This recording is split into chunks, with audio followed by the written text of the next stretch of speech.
बाबर की बेटी गुलबदन बेगम मुगल इतिहास की एक प्रभावशाली और शिक्षित महिला थी।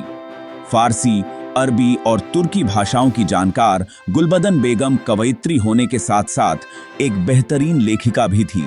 इसीलिए मुगल बादशाह अकबर ने अपनी बुआ गुलबदन बेगम से अपने पिता हुमायूं का इतिहास लिखने का अनुरोध किया था।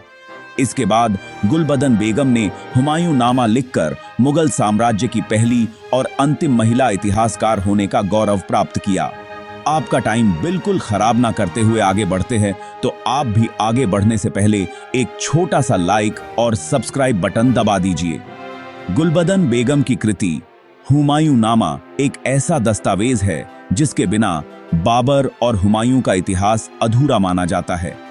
गुलबदन बेगम की महत्वपूर्ण कृति हुमायूं नामा से हमें किन किन बातों की जानकारी मिलती है, यह जानने के लिए यह वीडियो अवश्य देखें।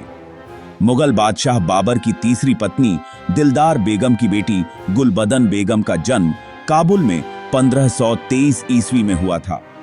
गुलबदन बेगम जब 8 साल की थी तभी उनके पिता जहीरुद्दीन मोहम्मद बाबर का निधन हो गया। ऐसे में गुलबदन बेगम का पालन पोषण हुमायूं की मां माहम बेगम ने किया।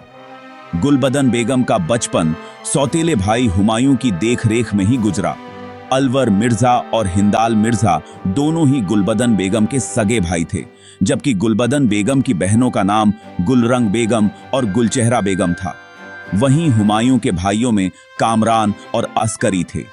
अपने भाई बहनों में गुलबदन बेगम हिंदाल मिर्जा के बहुत करीब थी।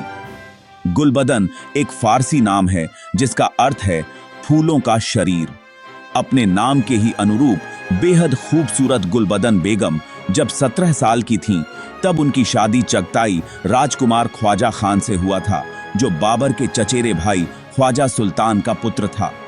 गुलबदन बेगम 1528 ईस्वी में काबुल से भारत आई थी।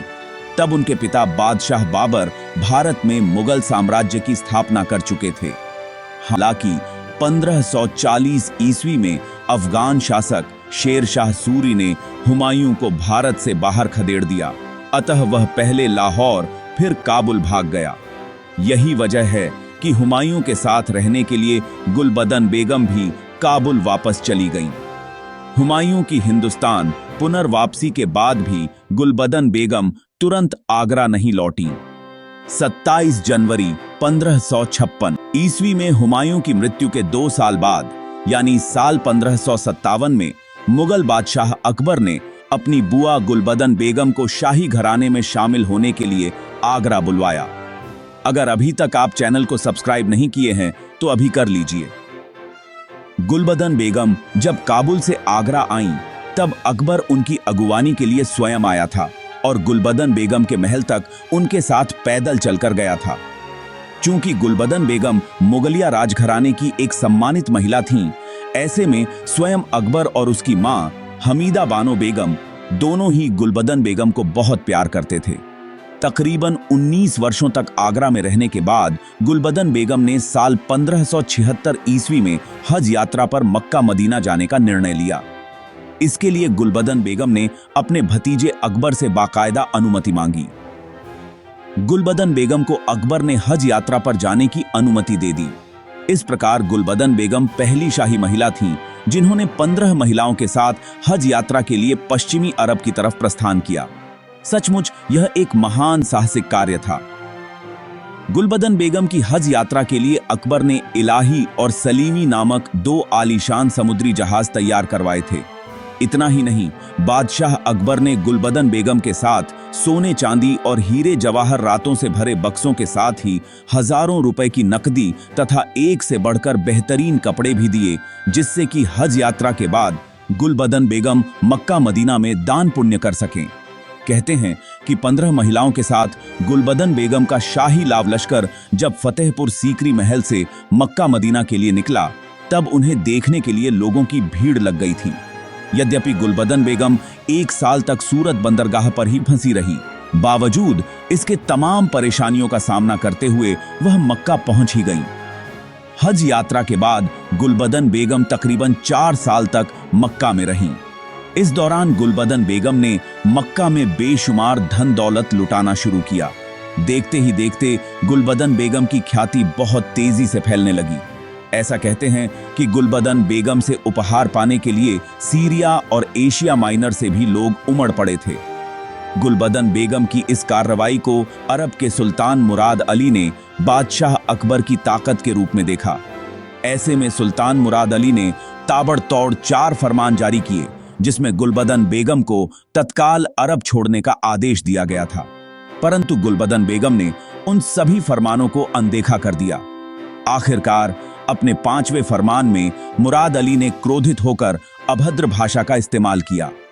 हालांकि अकबर को जब इस बात की जानकारी मिली तो वह काफी नाराज हुआ। आखिरकार 1580 ईस्वी में गुलबदन बेगम मक्का से भारत के लिए रवाना हुई। चूंकि वापसी के दौरान गुलबदन बेगम का एक जहाज अदन में डूब गया, इसलिए भारत आने में उन्हें देरी हुई।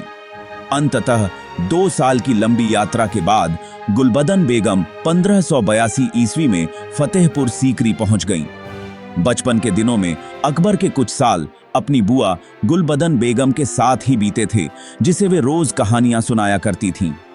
चूंकि गुलबदन बेगम फारसी और तुर्की भाषा में कविताएं लिखा करती थीं, अतः अकबर इस बात से भली भांति परिचित था कि गुलबदन बेगम एक अच्छी लेखिका भी हैं और मुगल राजवंश की महत्वपूर्ण घटनाओं की साक्षी हैं। ऐसे में गुलबदन बेगम के हज यात्रा वापसी के कुछ साल बाद अकबर ने अपने दादा बाबर और पिता हुमायूं से जुड़े इतिहास को लिखने के लिए गुलबदन बेगम से अनुरोध किया। इस प्रकार गुलबदन बेगम ने जब हुमायूं नामा लिखना शुरू किया, तब उनकी उम्र 63 वर्ष थी। अभी तक आप चैनल को सब्सक्राइब कर ही लिए होंगे, अगर नहीं किए हैं तो प्लीज अभी कर लीजिए। गुलबदन बेगम कृत हुमायूं नामा 2 भागों में बंटा हुआ है। हुमायूं नामा के पहले भाग में बाबर के इतिहास का उल्लेख है और दूसरे भाग में हुमायूं का वर्णन है। चूंकि बाबर की मृत्यु हुई तब गुलबदन बेगम महज 8 वर्ष की थीं। ऐसे में उनको बाबर से जुड़ी बहुत सारी बातें याद नहीं रही थीं, अतः उन्हें दूसरों से जानकारी लेनी पड़ी। यद्यपि गुलबदन बेगम ने बाबर के बारे में थोड़ा बहुत लिखा है, जो उसकी जाति जानकारी पर आधारित है, इसीलिए अधिक महत्वपूर्ण है। गुलबदन बेगम ने अपनी कृति हुमायूं नामा में बाबर की आत्मकथा बाबर नामा का नाम वाकया नामा लिखा है। चूंकि बाबर नामा में बीच बीच में समयांतराल दिखता है, इसलिए इस कमी को पूरा करने के लिए विद्वानों को गुलबदन बेगम की हुमायूं नामा का सहारा लेना ही पड़ता है। गुलबदन बेगम ने हुमायूं नामा में यह भी लिखा है कि भारत में मुगल सत्ता स्थापित करने के बाद बाबर ने किस प्रकार से एक बड़ा सोने का सिक्का ढलवाया तथा उस भारी सिक्के को काबुल भेजा था। चूंकि बाबर ने यह निर्देश दिया कि उसके दरबारी विदूषक असस के साथ मजाक किया जाए, जो काबुल में ही रह गया था, अतः असस की आंखों पर पट्टी बांधकर सोने के भारी सिक्के को उसके गले में बांध दिया गया। असस को अपने गले में पड़े ज्यादा वजन के सिक्के को महसूस कर यह चिंता हुई कि पता नहीं यह क्या है। हालांकि जब उसे मालूम पड़ा कि यह स्वर्ण सिक्का है तो वह खुशी से उछल पड़ा था। विदूषक कमरे में घूम घूमकर बार बार यही कहता रहा कि अब यह सिक्का उसे कभी कोई छीन नहीं पाएगा। गुलबदन बेगम ने अपने पिता बाबर की मृत्यु का बड़ा ही रोचक वर्णन किया है। वह लिखती हैं कि जब 22 वर्षीय हुमायूं गंभीर रूप से बीमार पड़ गए, तब अपने बेटे को मरता हुआ देखकर बाबर उदास हो गए थे। बाबर अपने बेटे के बिस्तर के चारों तरफ 4 दिनों तक चक्कर लगाते हुए अल्लाह से प्रार्थना करते रहे। बाबर अपनी दुआओं में बेटे हुमायूं की जगह स्वयं को इस दुनिया से उठा लेने की प्रार्थना करते रहे। आखिर में मानो चमत्कार हुआ, खुदा ने उनकी प्रार्थना स्वीकार कर ली और हुमायूं के स्वस्थ होने के कुछ ही दिन बाद बाबर की मृत्यु हो गई। गुलबदन बेगम द्वारा लिखे गए हुमायूं नामा का वह हिस्सा जो हुमायूं से संबंधित है, 3 भागों में बंटा हुआ है। पहले भाग में हुमायूं के सिंध छोड़ने और काबुल पहुंचने से लेकर कामरान को अंधा करने तक की घटनाओं का जिक्र है। दूसरे हिस्से में हुमायूं की सिंध से ईरान तक की यात्रा और काबुल जीत का वर्णन है। इस घटना का विवरण स्वयं हुमायूं की पत्नी हमीदा बानो बेगम ने गुलबदन बेगम को दिया था। तीसरे हिस्से में खिज्जर ख्वाजा और हुमायूं के दूसरे रिश्तेदारों के बयान किए हुए हालात हैं। हुमायूं नामा में गुलबदन बेगम ने हुमायूं के जीवन, उसके युद्धों, दुहक और संकट आदि का विस्तार से जिक्र किया है। इसी के साथ गुलबदन बेगम ने शादी ब्याह की रस्मों और मुगल हरम के रीति रिवाजों का विवरण भी बड़े चाव से किया है। गुलबदन बेगम ने हुमायूं और हमीदा बानो के विवाह का जिक्र भी बड़ी शरारत के साथ अपनी पांडुलिपि में किया है। चूंकि गुलबदन बेगम अपने भाई हिंदाल से बहुत ज्यादा प्यार करती थीं, इसीलिए उन्होंने हिंदाल की शादी की रस्मों का जिक्र काफी विस्तार से किया है। इसी के साथ साल 1551 में कामरान से युद्ध में हिंदाल की मौत का विवरण भी बड़ा करुण है। हुमायूं नामा से ही हमें यह जानकारी मिलती है कि कामरान को समझाने के लिए बाबर की बहन खानजादा बेगम को भेजा गया था, लेकिन कामरान ने खानजादा बेगम के सुझाव को ठुकरा दिया था। यह महत्वपूर्ण जानकारी हमें किसी भी अन्य दूसरे स्रोत में नहीं मिलती है। गुलबदन बेगम की इस कृति से पता चलता है कि किस प्रकार से हुमायूं अफीम के नशे में दिल्ली के पुराना किला की सीढ़ियों से गिर पड़ा था और उसकी मृत्यु हो गई। 16वीं शताब्दी में लिखी गई महत्वपूर्ण कृति हुमायूं नामा मुगल राजघराने की एक प्रभावशाली महिला गुलबदन बेगम की एकमात्र पांडुलिपि है। ऐसे में गुलबदन बेगम मुगल साम्राज्य की एकमात्र ऐसी महिला इतिहासकार हैं जिन्होंने बाबर और हुमायूं से जुड़ी महत्वपूर्ण घटनाओं को लिखा है। गुलबदन बेगम की पांडुलिपि पूरी तरह से संरक्षित नहीं है, इसके कई पन्ने गायब हैं तथा अंतिम अध्याय भी नहीं है। हुमायूं नामा की एक टूटी फूटी प्रति ब्रिटिश लाइब्रेरी में मौजूद है।